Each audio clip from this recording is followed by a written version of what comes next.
In this episode, I'm talking about romaine lettuce and all of the implications and current outbreaks that have plagued this particular produce item. And not so ironically, just as I finished recording this episode, I found out about yet another outbreak. 40 people have been affected, 26 hospitalized, and 6 have had kidney failure. And it's not over yet. We're just getting wind of it. So this is considered an active outbreak, and we are heading into the week of Thanksgiving. It's enough to give a fit foodie a major stomach ache because it keeps happening over and over and over again. This is the 5th major outbreak associated with romaine lettuce in 2 years. When is the madness going to end? For that reason, this podcast episode is a particularly emotional one. I just want you to prepare yourself because I'm not holding back. If we are going to make change happen, it starts with us. I'm just telling you guys, it is not going to happen from the top down. There are too many touch points for handling produce. We're the last line of defense. And in this episode, you'll hear more about the background of romaine lettuce, what actually happens when you buy a pre-washed, pre-cut bag of cut lettuce like romaine, and what you can do to take food safety matters into your own hands. Listen close and make sure to follow us on social media, especially on Facebook and Instagram, where we'll keep you up to the minute on recalls and post it on this current one as well. Hi, I'm Maria, otherwise known as the Fit Foodie. I'm a chef, holistic nutritionist, author, inventor, and mom. And I want to welcome you to my podcast. It's called Recipes for Your Best Life. And with every episode, I'm peeling back the onion on fitness, nutrition, health, wellness, and family. The truth is, you're the chef of your life. And for every important pillar, there's a great recipe worth sharing. So every week, we'll explore them together. Think of it as food for thought that you can really sink your teeth into. So join me, and let's squeeze the joy out of this life, because you only get one. Can I get a fork, yeah?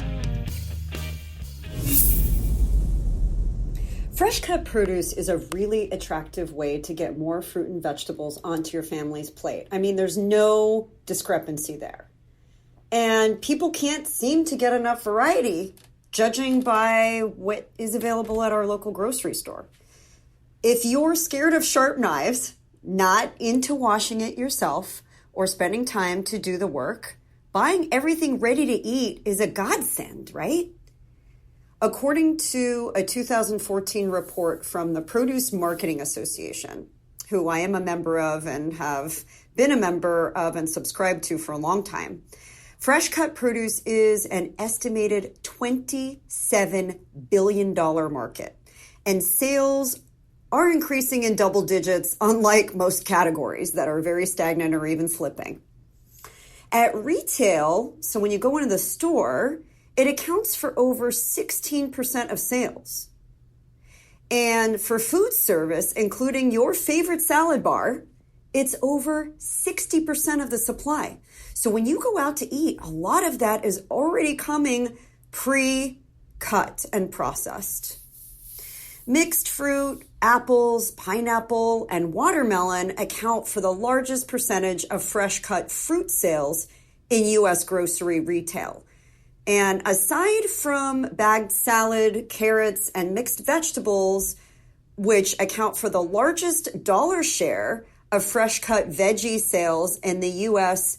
grocery stores in that retail, the biggest winner of the ready-to-eat or pre-cut, pre-washed category is bagged salad, okay? Bagged salad has all but saved the produce department.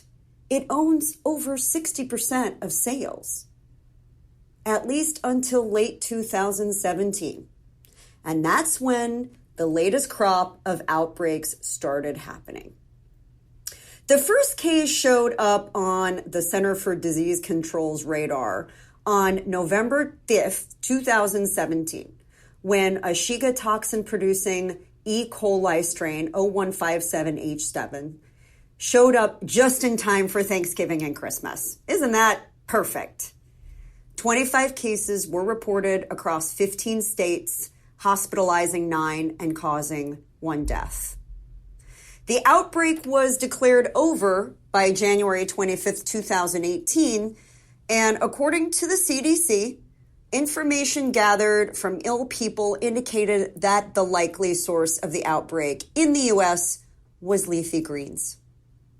The investigation wasn't able to identify a specific type of leafy greens as the source of the outbreak, although 93% of those sickened did report eating some type of leafy green.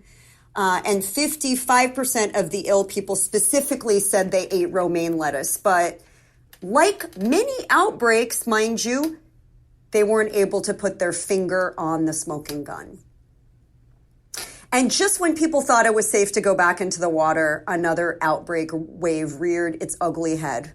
This starting in mid-March of 2018, romaine became the most unwanted produce item.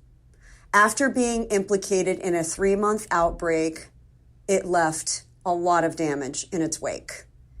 Reported 210 people ill, 96 hospitalized, and 5 dead across 35 states. Friends, we're talking about lettuce, the same culprit again. The FDA and state and local regulatory officials traced this particular outbreak to romaine lettuce, definitively, and to many farms in the Yuma, Arizona growing region. The FDA, along with the CDC and state partners, started an environmental assessment in the Yuma growing region and collected samples of water, soil, and manure. And what they found is that the outbreak strain of E. coli 0157H7 in water samples taken from a canal in the Yuma growing region was present. It was the smoking gun. They found it. And subsequently, you couldn't find any romaine on the shelf, whole or cut, because it affected both. The unnerving part of all this, though, is that the outbreaks affected mostly pre-cut produce, supposedly the pre-washed bagged kind that is considered safe. So let's play this back. As a consumer, you pay 2 to 3 times more for the convenience of getting your produce pre-washed and cut and bagged, right? You're assuming that means it's safe. Well, get ready for the fork drop. It's not. I spoke with Bill Marler, the lead counsel for Marler Clark, who is largely considered the nation's leading law firm representing victims of foodborne illness outbreaks. Bill and I have become associates over the last several years as we are both keenly interested in food safety. Marler got his career start in 1993, representing over 500 people who got sick from the E. coli hamburger outbreak at Jack in the Box. One of the most sadly well-known cases of all time of a foodborne illness outbreak because it affected so many children. And children are considered one of the biggest at-risk segments of the population because of their developing immune system. From 1993 to 2001, Marler shared with me, Bill, that 95% of the E. coli outbreaks were linked to hamburger meat. 95%, the vast majority. But now, people's interest in salads and convenience with bagged lettuce has grown so much that leafy greens are the focus of the E. coli contamination, not the burgers. You can kill bacteria with a kill step, meaning cooking it to temperature. And I'm about to share with you that is not necessarily the case when you're talking about lettuce greens. salad greens.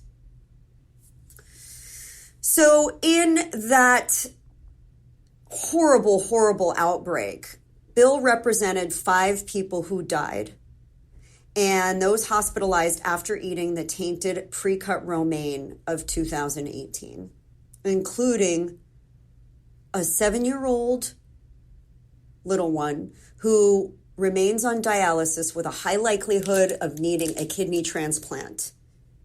Her life expectancy may well be shortened by over 30 years, and she may never have children or a job. She may actually need dialysis for the rest of her life.